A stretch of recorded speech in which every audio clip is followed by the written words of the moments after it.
everyone. Happy Monday. Welcome to What You Need to Know. I am Sybil Wilkes, and I am sitting here with my co-host, Coy Malone, our social activist. Hello, Coy.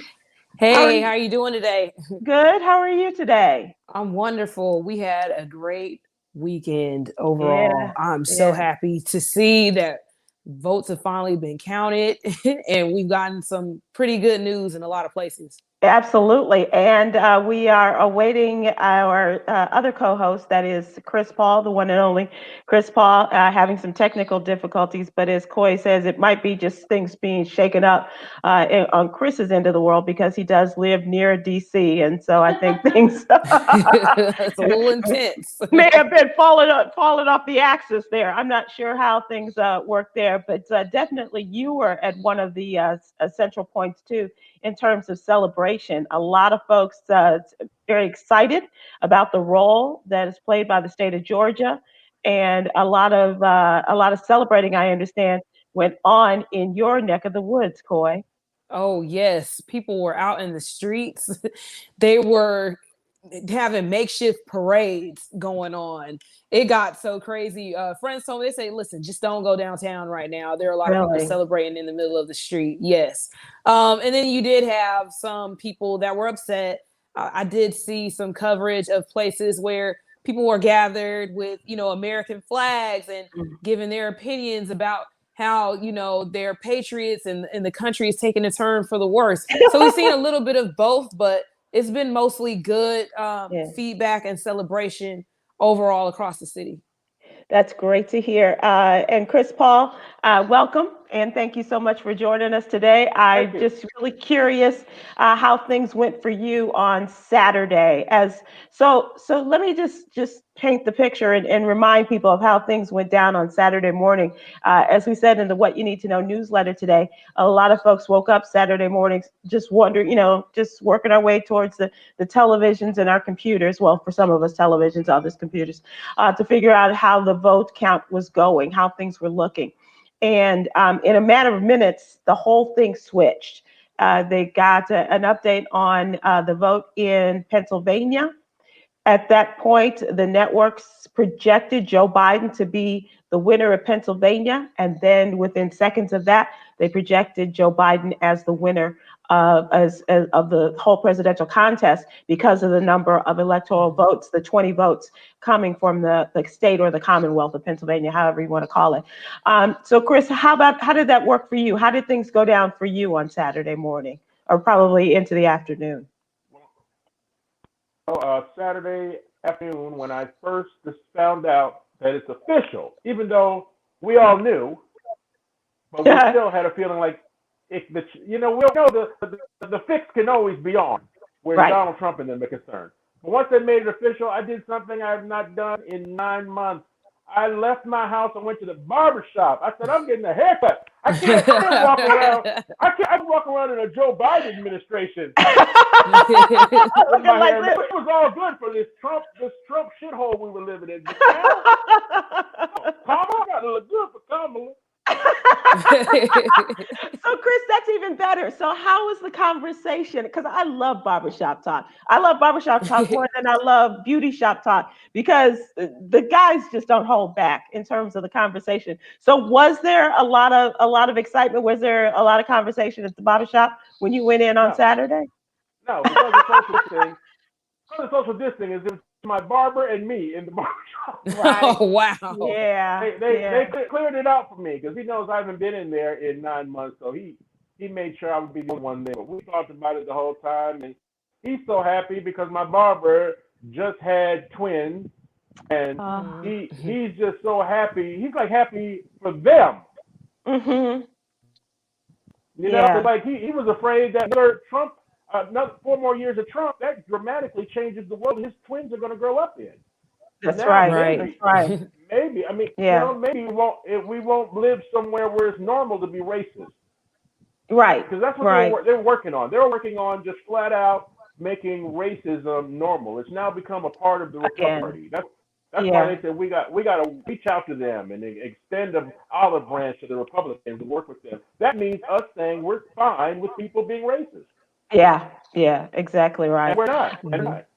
That's definitely something that does need to be corrected in America, and America as a whole needs to be held accountable for its institutions of racism, the things that were built on racism. This entire history of America is laced and based in racism all over. And we're one of the few countries that has yet to apologize, has yet to take accountability for this. There are other countries that have since apologized to their citizens and people that they have hurt because of their acts of racism. And that would be great to see across the board in America if that is something that is addressed and accountability is taken for that.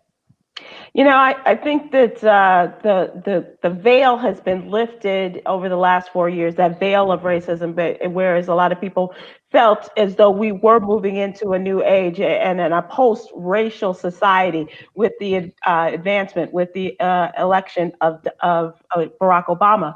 And then when Donald Trump came in and the veil just completely lifted off and folks felt very comfortable in their racist behavior, in their racist activity, in their racist colors, if you will.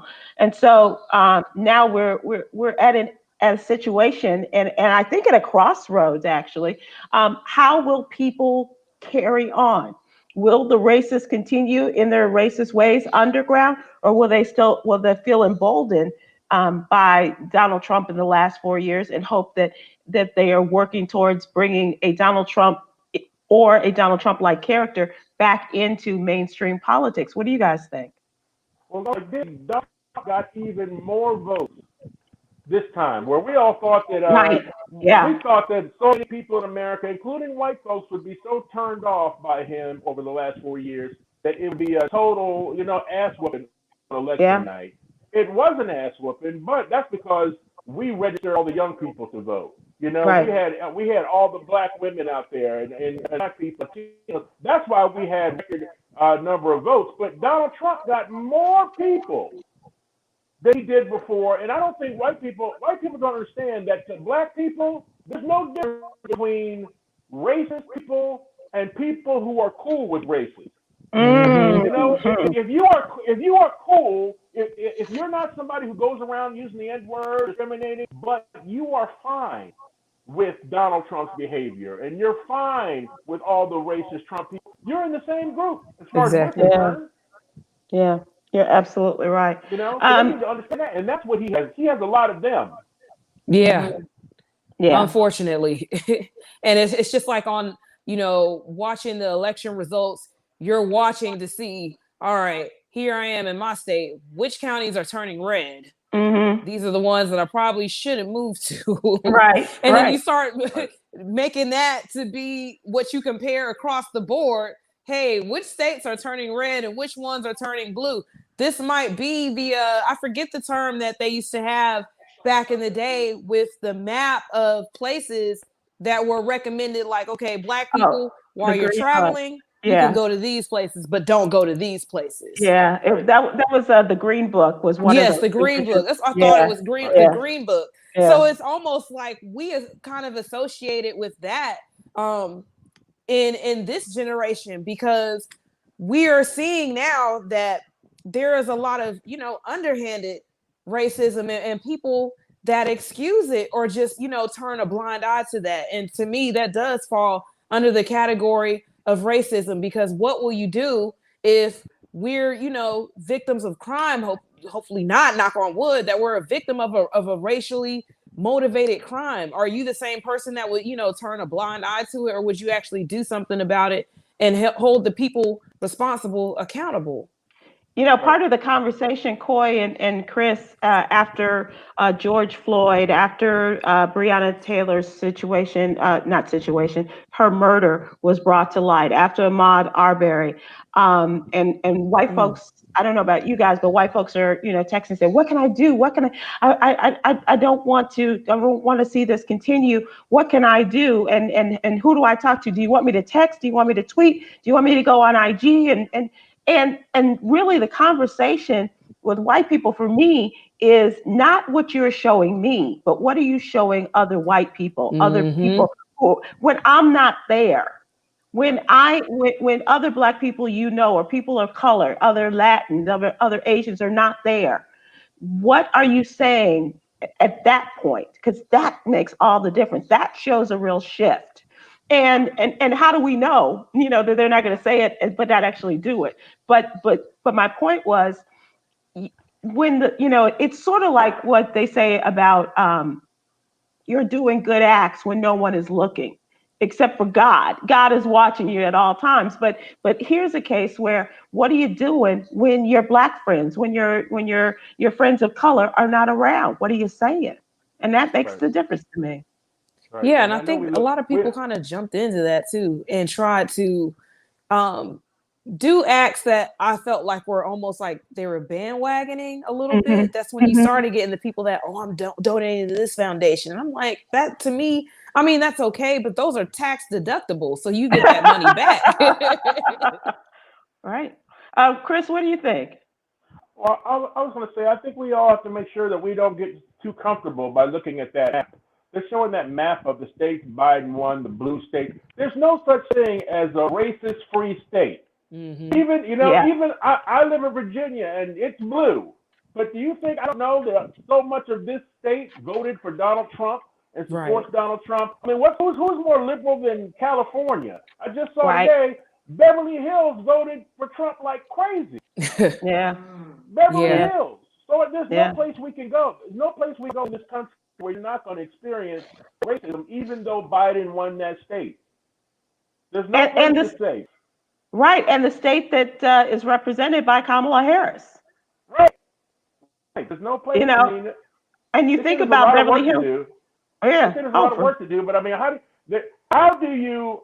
I'll ask this question: how do you get rid of racism? They teach that we have a lot of work to do after this election, and there is a lot of work to do. How do you make racist people just not racist? I mean, that's a question. Grown racist people rarely ever stop being racist. Right. And they're not going to stop sharing their words with young people who we still have a possibility of raising them in a more equitable society. My executive producers reminded us we talking about headlines, and I thought we were in terms of this, but I just wanted to get a sense of, especially from our viewers and how they celebrated. People are talking about, Coy, as you mentioned, just kind of these random celebrations taking place, and how Chris celebrated by going to get his hair cut. And it not so much in an area like Dallas-Fort Worth, there weren't those kind of celebrations that I saw, but definitely in cities like Chicago, which I thought was great. Friends of mine and said that they went down and people were standing in front of the Trump Tower along the Chicago River, and they had the Biden-Harris campaign poster holding it up as they stood in front of Trump Tower. And so that's how they, a lot of folks in that city celebrated. And we saw how Times Square just came alive, like it has not been in a very long time, unfortunately, due to the pandemic, as well as, and I absolutely love this, Chris, at Black Lives Plaza in front of the White House. And the folks just the masses of people that were there. And then Saturday night, did you both get to see the speeches that were made by the vice president-elect and the president-elect? Oh, it was powerful. Powerful. Yeah. Oh yeah. Oh yeah. The vice president-elect, Kamala Harris. Joe Biden. Wow. Joe Biden still makes me nervous. He makes me nervous. Why is that? Please don't talk too long. I mean, come on. I hope he sticks to the script. Joe Biden on script. I'm worried about. Yeah, he may have to go to a little bit of speech therapy, because we get a little worried when he stumbles over some words. Like, what did he say? That stuttering comes in. He was on the Breakfast Club, and he said, well, you're not black. Remember on the Breakfast Club, he was going off the goal, and they said, what do you say to black people who don't vote for you? Well, you're not black. I'm like, oh God, Joe. Right. you can't say you're not black. You know it's true. If you don't, even if it is true, right? You can't say that. But as people were celebrating, as people were celebrating around the country and around the world. Yeah. In Paris, they were ringing the bells. Yeah. For Joe Biden. All these historians were on the different news channels, historians saying this is exactly like when dictators fall. That's what happens. Right. When dictators fall around the world, the people take to the streets.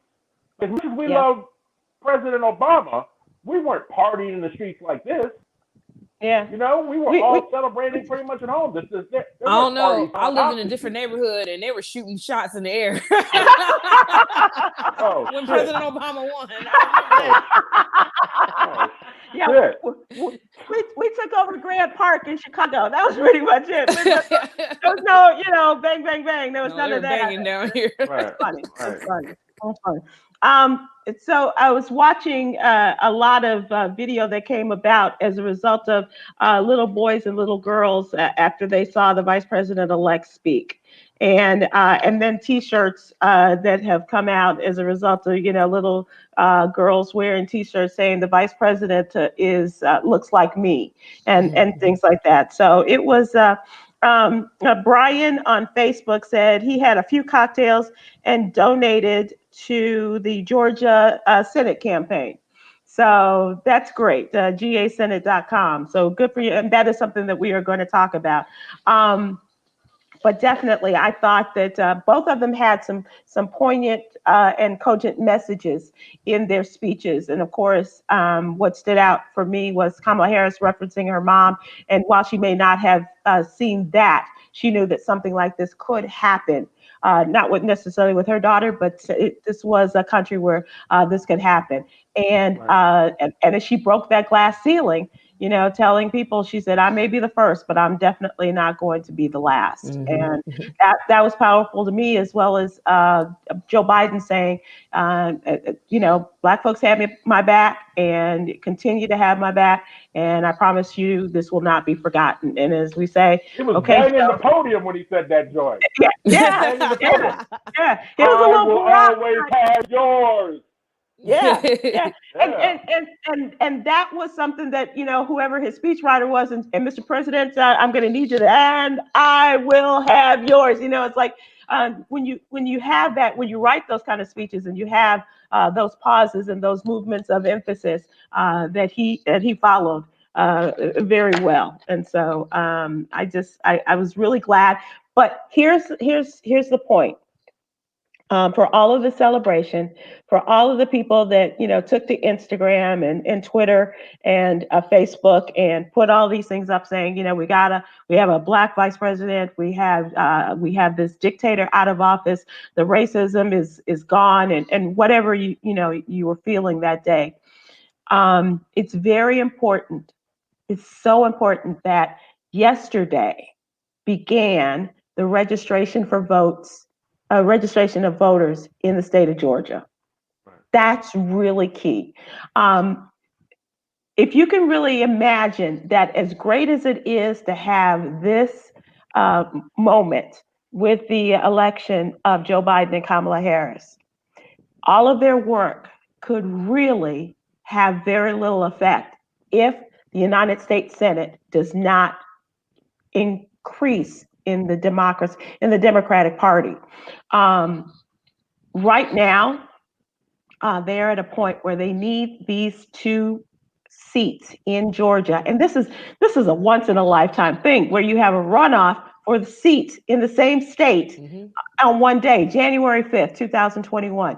So whatever you're doing, you may not live in Georgia, you may live in another country if you're watching this, but do something to help people if this is important to you. And I hope that it is, that you can contribute to making this happen. These 2 people, Reverend Raphael Warnock is running against Kelly Loeffler. She is the woman who was appointed to the position when the Isaacson retired because of health reasons. And John Ossoff is the Democrat who is running against David Perdue, who is the current Republican senator. Both Republican seats both seats in the Senate held by Republicans. So it's really important that we not only encourage people, if you did not vote in this last election, get out there and get registered to vote. And Coy, we were talking about this earlier. if you are 18 by January 5th, you can register to vote. And the registration deadline is December 7th. So all of these things are working. And these two Democrats, if these two Democrats win, that brings the House to 50 votes for the Republicans and 50 votes for the Democrats. Who comes in to break the tie is the Democratic Vice President, Kamala Harris. Mm-hmm. That makes the shift wait till of I see power. the outfit she wears when she comes in to break the tie.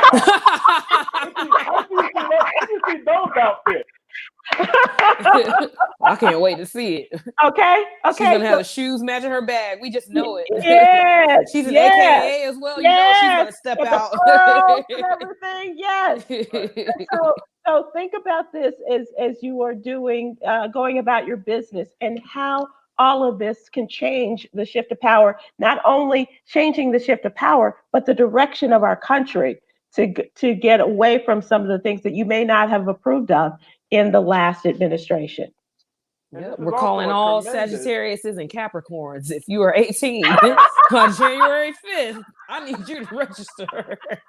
Right. And this is a tremendous teaching moment for, I was going to say young people, but also just voters in general, because people don't vote the same numbers for a non-presidential election. Right. But those elections are also so important, and you will get to see how important your vote is when the Democrats have control of the Senate and the House, and then the Biden-Harris administration can do the things we need them to do.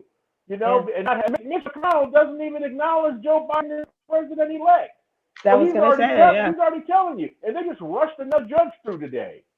I mean, you're going to learn how this thing really works when you come out in droves and make your vote in the state of Georgia and flip the Senate for the Democrats.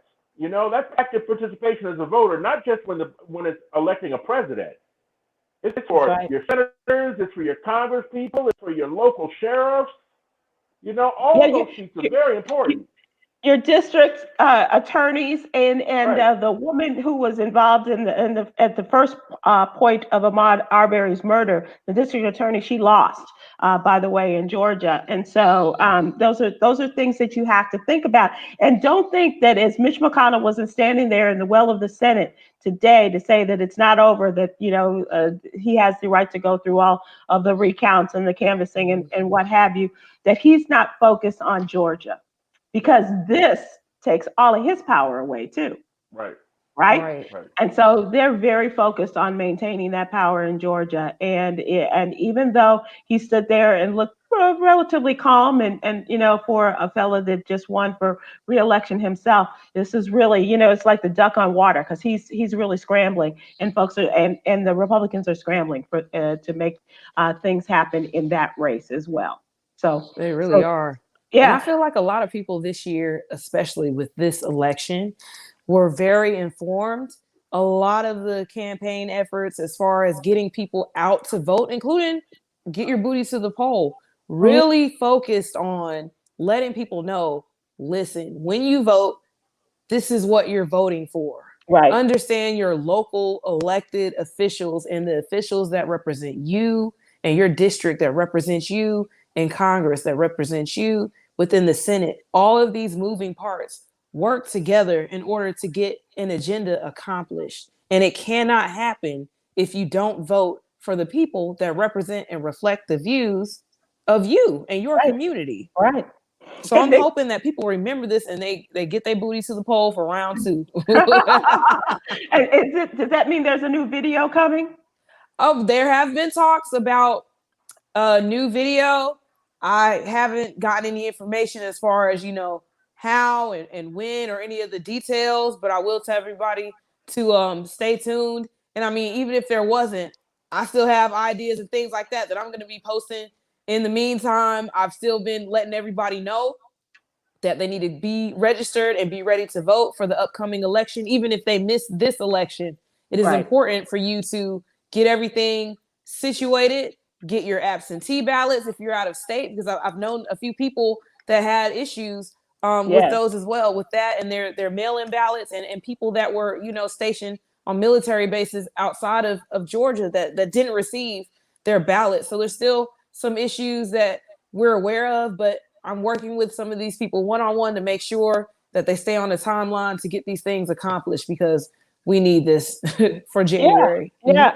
And I think that all the work that Stacey Abrams and our friend Latasha Brown and others did, I don't want it to be for naught to get to this point and then have the votes just kind of fall, or the voters fall off, and without going to the polls one more time to make this happen. And even and it's been suggested, I'm not sure that this could happen, but folks moving to Georgia in order to change their vote and then move back. But I joke about that. I joke about that. But definitely we can be involved no matter where we live in the country. We can be a part of this and be a part of the change that continues to happen, and especially with the spotlight on Georgia. Now, speaking of things happening, ladies and gentlemen, the United States has the dubious distinction of unfortunate distinction of being reporting the 10 millionth case of coronavirus over the weekend. 10 million cases of coronavirus. And people are very concerned about Joe Biden coming in and closing everything down. But if he doesn't, we're going to be having the distinction of before this vaccine gets out there, whichever one it is, if it's Pfizer or whoever, before this vaccine gets out there, we're going to have the distinction of 100,000 more people dying from this disease by January, according to reports. So this is not something you want on the same day that Joe Biden gets his president elect status. This is not something that you want on the same day as reporting that 10 million cases of this virus in the country, but something has to be done. And unfortunately, it's not going to come from the people that are still in the White House, especially as another member of the Trump administration has reported that he has tested positive for coronavirus, and that would be Ben Carson. Yes, ma'am. Come on, Chris. Good gracious. Chris, this is what? The question is Ben Carson going to get the Chris Christie treatment or the treatment? Oh. That's the question. That's the question. Yeah, you're absolutely right. Because Black people don't fare well when they get the virus at a Trump function, and it was alleged that he probably picked it up election night in that small room in the White House, in which Mark Meadows and others were there, and they were maskless. And of course, Mark Meadows has tested positive for the virus as well, who is the chief of staff for Donald Trump. And that is, I mean, Chris, this would be so emblematic of what goes on in our country regarding Black people and medical treatment, as opposed to what happens to white people as they get this disease. Right. If he does not get it. And we have a president who can't even keep his staff safe. Yeah. And we've been looking at him to protect us. His solution, as those numbers, those stats you just put out here on how we're breaking records every single day, his answer to it was to go golf 2 days in a row. Yep. He has no shame. And how many people are going to die between now and when Joe Biden gets in office? Donald Trump wasn't doing shit before he got elected out. Now he's not going to do anything now. All of his time and attention. All of his time and attention is going to go to whatever legal cases they're going to try to bring before the courts regarding a recount or invalidating some of these ballots. So I think that's a sad state of affairs. We definitely in today's newsletter, we gave a shout out to some more Black Girl Magic, of course, as everybody knows, with Kamala Harris and being, as I like to say, Vice President first. The first Black woman in office, the first woman of Asian descent in office. the first child of immigrants in office, the first AKA in office, the first HBCU grad in office, all of these things. And she was just incredible Saturday night. And even the video of her, Joe, you did it. You did it. You won. That was shown so early on Saturday. Just an amazing situation. And just a lot of pride, a lot of pride. You know what was also another first for people? A lot of people didn't know that India was included in Asia. They're like, what do you mean Asian? It's India. That's right. That's right. It's a part of Asia. And so we have to go back to like our grammar school geography and say, oh, that's a continent. Oh, okay. And India is a part of the Asian continent. Okay, I get it. Because otherwise people are thinking, what is she, Navajo? Is she, There's a lot of that too. A lot of didn't know. I thought a conversation about what was supposed to call her husband. Because people are like now saying first. He's the first gentleman. He's husband. Like doesn't sound right. He's the second. Yeah, he's the second gentleman. Yeah. Dr. Jill Biden is the first lady, and he is the second gentleman. They were thinking about that. That doesn't sound right. That sounds like a side piece or something. What is that? The second gentleman. He will always be her. He'll always be her main squeeze, Coy. But in the country's eyes, he's the second gentleman. Like this is her second marriage or something. I don't know. No, but it's not her second marriage. But you're right. It is like it does have kind of a side piece feel to it, doesn't it? I might need to work on that by the time January rolls around. Chris, during the Clinton run for president, when Hillary Clinton was running, they were all, talking about what Bill Clinton would be called because, coming from President Clinton, and then we were supposed to have a second President Clinton, and what would he be called? And first dude, first, all of these things that were decided, and this is how it came about with her husband, Doug, and how he will be referred to. Because Dr. Jill Biden, when she was the wife of the vice president, was known as the second lady. Mm-hmm. And so now that we have the vice president as a woman, her husband will be known as the second gentleman. But you're right, it does. What a life! What a life! What a life, dude! Nothing. You get a title for being married to somebody. That's pretty dope to me. Yeah, that's great. That is great.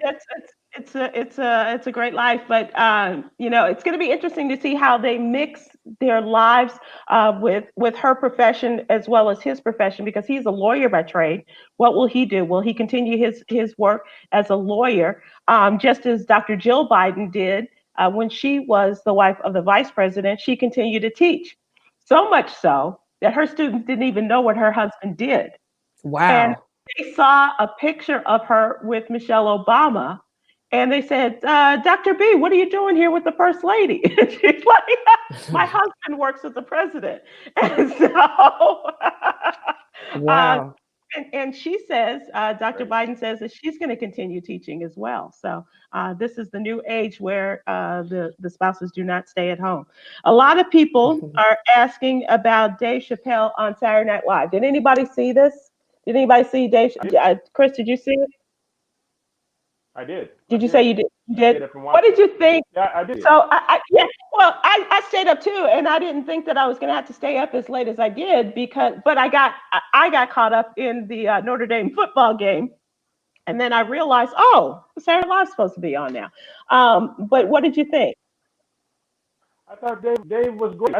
I think Dave truly understands that he's Dave Chappelle. Like Dave Chappelle is able to do material that would ruin the career of a lot of comedians. Right. Like the whole joke about Freddie Mercury having AIDS. Oh my God. That would be a viral video, and people would be complaining about any other company. Right. Dave, because he doesn't flinch, he said it, and I mean he is the premier voice, not even of comedy. He's like a Mark Twain type figure. That's the award that he has. Yeah, exactly. He did get the Mark Twain Prize. Yeah. People listen to him for his opinion on things, not just jokes. Yeah, they're not looking for him to be a part of the sketches. Right. No. You know, he had his run with that.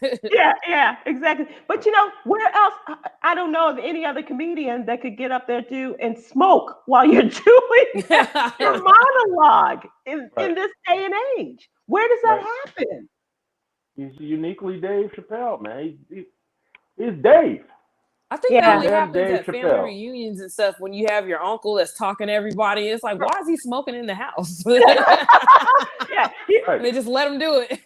It's that special uncle or your granddad that gets to do it in your mama's house. Otherwise, they're not going to be able to do it. The only thing missing was a glass of brown liquor as he was standing there, you know, smoking and telling his truth. Right. The only comedian to come to my monologue on Saturday Night Live and say nigga 50 times. How many times? Did we have an N-word count, by the way? Roll the tape. Now we know what the N in NBC stands for. Nigga. Well, they were afraid of that. They were afraid of that being the word when Bill Cosby was trying to buy NBC. Remember that? But that didn't happen. Right. So, we know what happened to Bill. But you're right. That's what the N stands for now. It's like I just thought it was really interesting the positioning of his being on the Saturday after the 2016 election and now the Saturday after the 2020 election and then the difference, because I thought one of the skits they did was absolutely brilliant in 2016 where Dave Chappelle and was it Keenan? Maybe it was Dave Chappelle and Keenan at the election night party, and all the white people are crying and they're pulling their hair out, you know, and doing all of this stuff. And they're saying like, you're living our lives. Yeah, okay. It was, yes, Chris Rock. So, and you're living our lives. And this, you know, this is, Kate McKinnon is playing Hallelujah on the piano, and, you know, and all of this stuff. But that was it was the difference between night and day. And Coy, I know you are going to continue your celebration. I am really fascinated by your life. First of all, we know that you are a NASCAR driver in training. You have an interesting profession as a dancer, and you are an old school roller skater. Yes.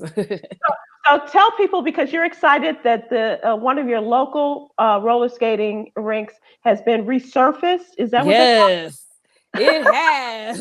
So one of the skating rinks, they got rain damage, and it's an older building, and the floor, I guess, soaked up a lot of the water. You know, that warps wood, and you know, we were trying to skate over it and we're jumping over hills and stuff. I'm like, no, this ain't gonna work. So they shut down the skating rink for about a month or so, and it's back open. They just resurfaced it. So possibly when I get off the broadcast tonight, I'm taking my butt right over to the skating rink and I'm gonna continue practicing. Roller skating has been something that's been ingrained here in the culture in Atlanta for a long time. A lot of people kind of, you know, took the spotlight away from it. So I don't want people to think that it's something that's just now becoming popular again. It's always been here. It just wasn't pushed in mainstream media as much as it is now.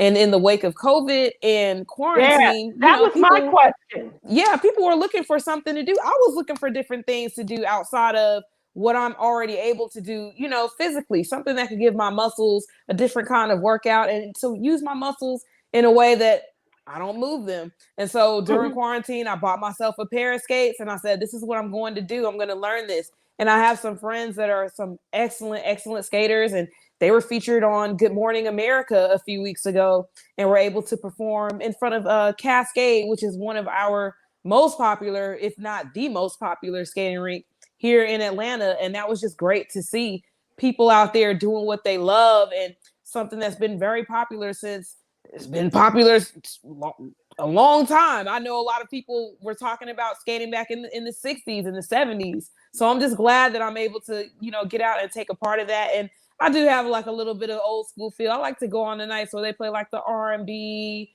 and the house music and stuff like that. I have posted videos where I look like I'm falling a little bit because I'm still learning, but I have a great time doing that. So, Chris, I was fascinated. How do you skate in the age of coronavirus? Social distancing and couple skate and the mask and all of that. What does that look like? It looks kind of funny. Like some of us have on masks. Some of us don't. It does. I'm not going to lie. It gets a little bit difficult to breathe after a while you're skating. It's the same way in the strip clubs. I started like, I think I'm like suffocating while I'm upside down on the pole and I got a mask on my face. Like, this is something I might have to take it off now. I'm running in the gray area. I need to breathe.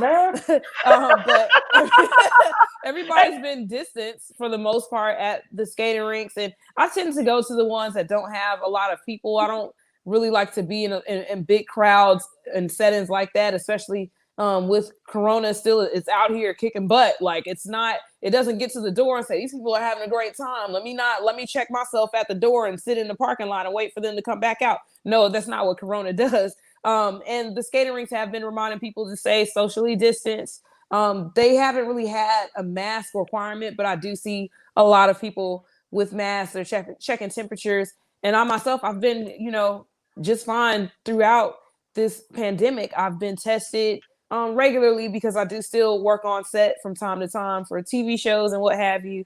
And a requirement is to test negative in order to participate. And I've been negative every time, and I don't go often. But tonight I am excited. Like, this is my skating rink that I love. So I might just have to venture out today. And not to take anything away from the good thing about wearing a mask while you're stripping is that your pastor doesn't want you to walk in.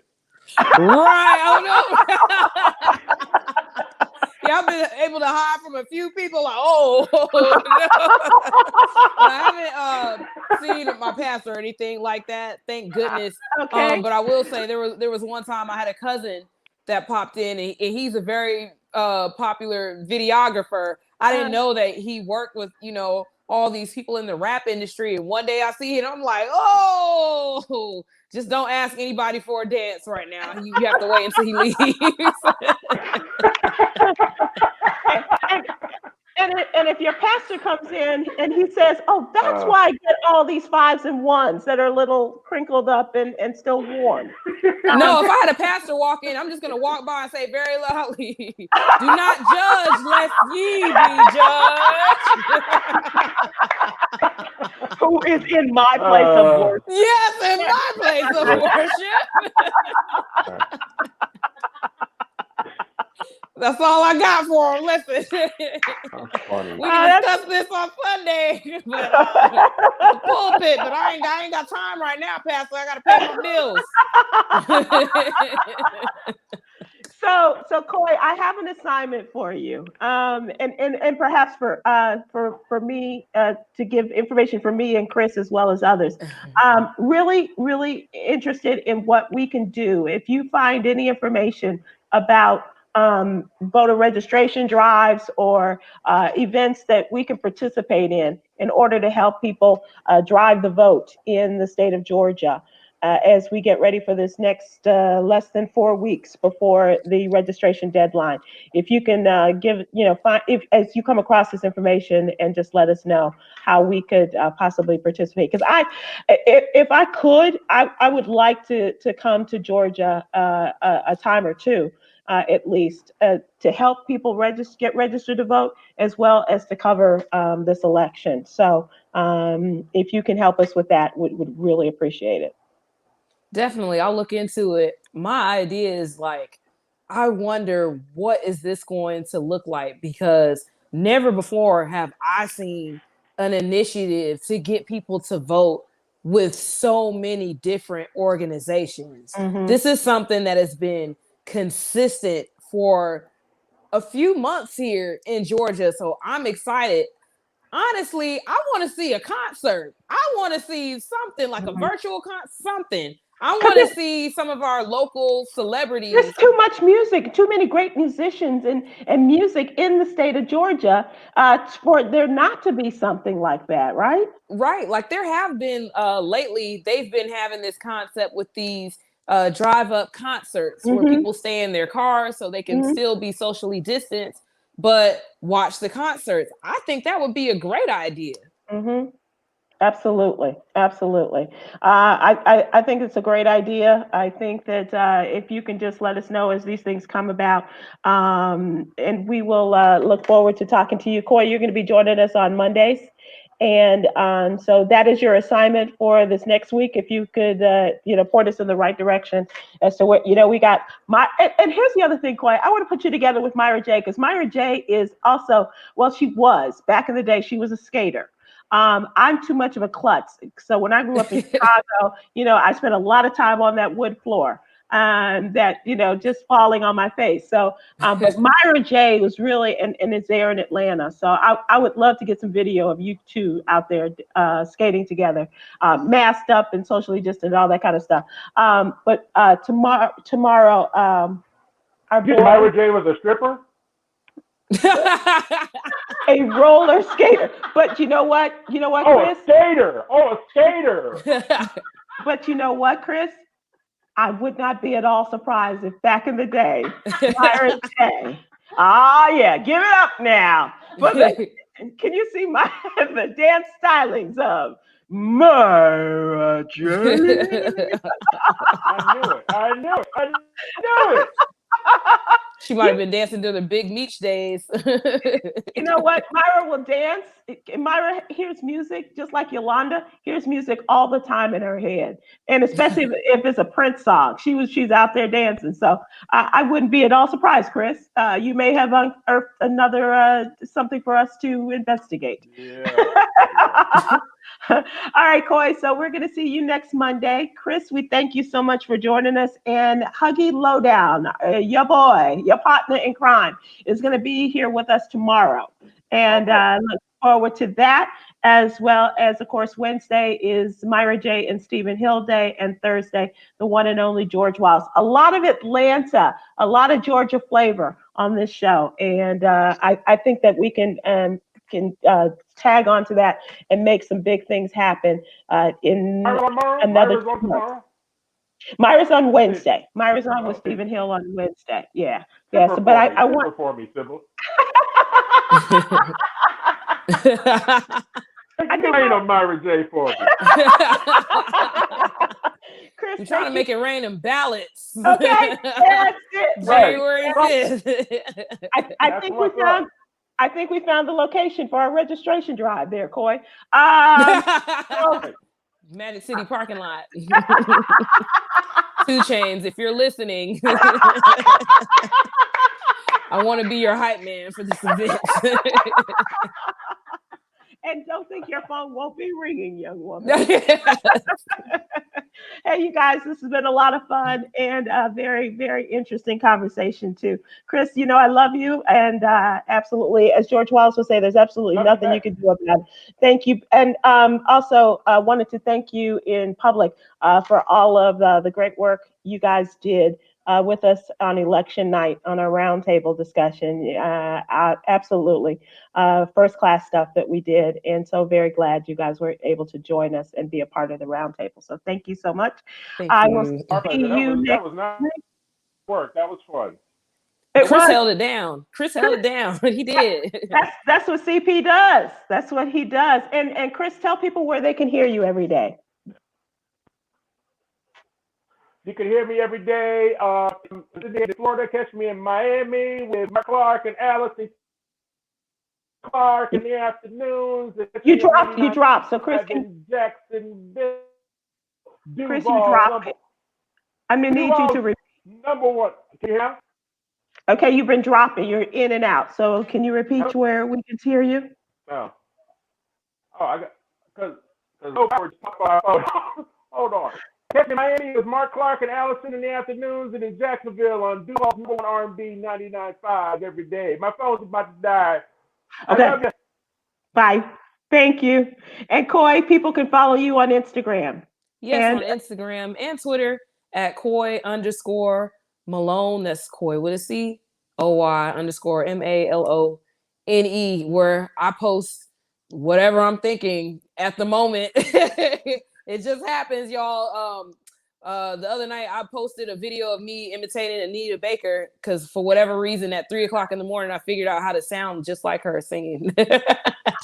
I was going to ask you about that posting. Okay. I'm so glad you mentioned it. What happens at 3:00 in the morning? Did you discover your voice sounds like Anita Baker? Well, I was just listening to her music and I was trying to get some work done, just really getting things organized with, trying to get everybody informed on voting and looking up different resources and what have you. And I was just singing out loud. And it just, to me, it sounded like, I don't know. I'm just random. Like, listen, I got to entertain myself. I don't have any pets. Like, I got to keep myself entertained. You got to keep yourself motivated while you're working. And I guess that was just, one of those moments. And I've kind of gotten away from posting a lot of like my little funny moments and stuff like that. But I think it'll be good to see in between a lot of the election and just the government and the political posts that I've been making lately. So tell me about your response from Jemele Hill.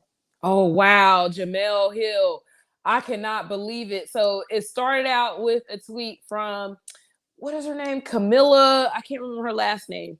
That demanded, she said, I want to know who these dancers are on Get Your Booty to the Pole. I need to know their cash apps. So I responded, to her tweet. And I just said, I was basically appreciating her for her support and gratitude. And I'm doing this to help people to get them energized to vote so we can make a difference. And I put my cash app there, not expecting anything, not expecting a response or what have you. And, I posted this tweet days ago. So yesterday when I was, out with my car club and on my way to go skating, I start getting all these Twitter notifications. And I'm like, why is my phone blowing up? I'm on Twitter, but I'm not on there to, get clout and notoriety or anything like that. And the same with Instagram, even though I do have a lot of followers, I appreciate them. That was never my intent to be, Instagram or Twitter famous, anything like that. I just want to be on there. And so I'm looking at my notifications and everybody is liking this tweet. And Jemele just retweeted it and said, y'all know what to do. And people were liking the tweet. They were sharing it like crazy. I think it's in the thousands right now.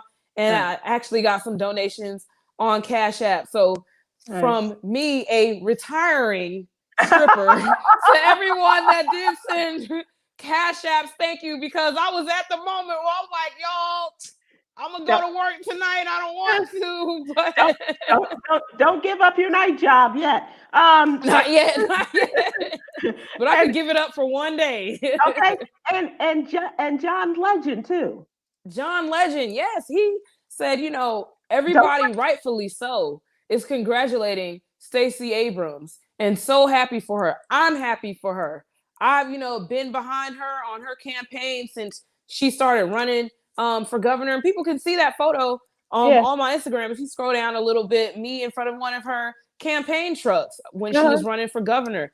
I appreciate everything that Stacey Abrams is doing. She has done a tremendous job in energizing Georgia residents to register to vote and to show up as well. And he said that rightfully so. She deserves all the praise and recognition. However, don't forget about Get Your Booty to the Poll. And a lot of people, even on Facebook, were saying, if Georgia wins, y'all gonna have to admit that stripper promo worked. That's right. You're working so hard and doing good things. So, and we're glad to collaborate with you and have you with us every Monday from here on out. I'm very excited for your future, and I and really enjoy our conversations. She was out with her car club yesterday, and I just love that. Oh gosh, yeah. So I gotta really calm this down a little bit, because on the way in between the car club and skating, here I am racing yet another Dodge Charger. And I didn't realize it was an older man until he caught up with me later on. And I'm like, I don't know why you're trying to catch up with me now. Like, do you want my number or something? Like, what's going on here? What's going on? I beat you back there. Like, I don't know why do you want me down? But watch my dust once again. Okay. All right. So get your booty to the rink, and we will talk to you, and also look for you in the newsletter as well. Thank you so much, Coy. Appreciate it. Thank you again so much for having me. See you next Monday.